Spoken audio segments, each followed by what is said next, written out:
Hey everybody, it's Allison Hayes from Thriving While Disabled. I want to talk to you today about the medical and social models of disability and why it's so important for both us and society in general to shift from most people are on the medical model to the social model. So the medical model of disability is all about doctors and medicalizing our conditions.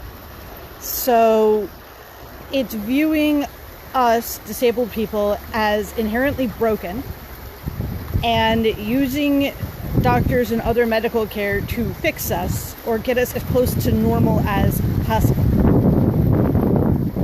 In and of itself, it's not a horrible thing. We want to get better. We want to have better control over our lives. And a lot of that is about being closer to normal, unquote. But it's also really damaging, especially when you're thinking about work and working and about societal acceptance. So the social model is a different lens from which to look at us as disabled people. Again, the medical model is we're broken and the doctors are going to fix us the best we can, but we're still broken in some way, shape, or form. The social model of disability is built around the idea that all people deserve to be part of a functioning society, and that whatever else is going on, you should be able to participate in some way, shape, or form to the best of your own ability. What that does is it turns everything from us being the ones with the problems to society having issues that can be fixed. As an example, by the medical model of disability, a paraplegic person who's not able to use their legs, that's their problem and their brokenness, and they have a wheelchair to help make up for that. But, they just have to do what they can do to keep getting by. The social model of disability says, okay, this person is using a wheelchair, so it is the responsibility of society to make it possible for a person with a wheelchair to participate in society. That means, okay, instead of it being too bad, so sad for the person in the wheelchair, it's society's responsibility to have ramps and elevators and other things that enable the person with the disability to participate, rather than the fault all lying on the person with disability. It's the same idea with putting captions up so that deaf people can know what is happening, and with having descriptions that can be read for deaf people so that they know what is going on. For having descriptions that can be read for blind people. Apologies, morning. I've got a little brain fog here, but it's society's responsibility to do those things. And if society doesn't, that's on the part of society that failed to carry that out, rather than us as disabled people for needing the supports in the first place. So the social model of disability is the underlying factor in the disability rights movement. It's the perspective that lets us demand that we be involved and included instead of excluded. A generation ago, most people with disabilities were put away in homes of various sorts so that their families didn't have to deal with them or look at them. And now we're part of the community. People still don't see us that much because there's still a lot of things that are not accessible, and we still don't have all of the energy needed to participate. But these are all steps in the right direction.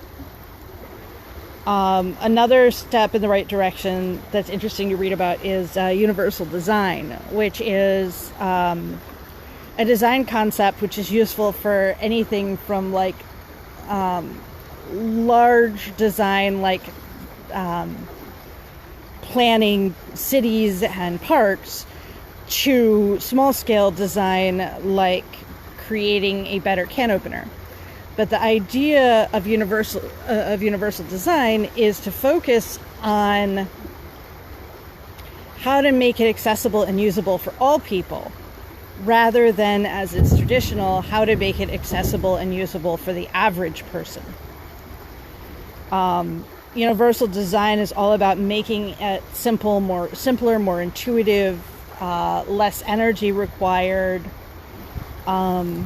easier to use, easier to understand, easier to explain.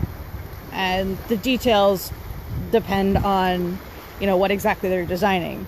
But for parks, it's things like gradual slopes, ramps if an incline's needed, making it so that you can use a space easily. I remember, as an example of design, when I went out to a botanical garden, they actually had a section of it set aside specifically for the learning of blind children, where all of the plants that they were displaying there had either strong smells or very different textures, so they could encourage the children to touch and smell the plants to learn more about them and better understand them. Where normally when you go to some form of botanical garden, a lot of it is don't touch, don't smell, don't, because you're going to hurt the plants. So, it's that intentionality of making sure people are involved and included.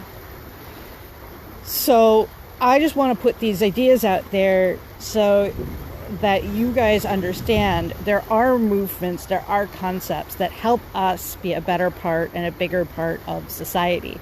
We just need to make sure more people are aware of them and more people push for them. Because most of this stuff isn't just good for us disabled people.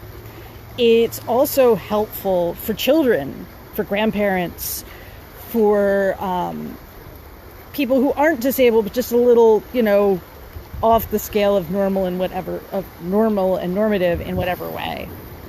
So I've got a post that I did today all about digging into the deeper meaning of accessibility, which I hope you read, and I'll attach it when I get back from my walk. But my goal with all of this is to help you guys think about what you can ask for, what you can demand, so that you are treated better, so that you are in a better place. And our goal is to make enough people aware of this that it's not just us pushing for it. It becomes something people think about. It becomes something people consider. And part of how to do that is for us to be seen more, for us to be part of movements, for us to actively participate in events, for us to be part of the conversations and the discussions, so that we're not forgotten, we're thought of, we're remembered, and we're part of that conversation. So I just want each of you, if and as you have the energy, to think about how you can bring this out and how you can help your family, your friends, your neighbors understand what inclusion is really like and what inclusion really means. And one of the best starting points for that is talking about the medical model of disability, which is what is publicly and readily available and that most people think about, and the social model of disability, which has been around for a good while now, but has not really reached the minds and consciousness of a lot of people. So let's spread the knowledge, share the wealth, and help people better understand what it means to be accessible. All right. Love y'all. Take good care of yourselves, and whatever else you're doing, keep thriving.